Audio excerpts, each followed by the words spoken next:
วกเรารับเปลี่ยนแบต MacBook และ iPad และ iPhone Apple Pencil AirPods ไม่ใช่แค่เปลี่ยนแบตเรายังมีให้บริการในทุกๆอุปกรณ์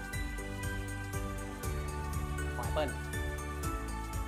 Microsoft Windows Mac as yours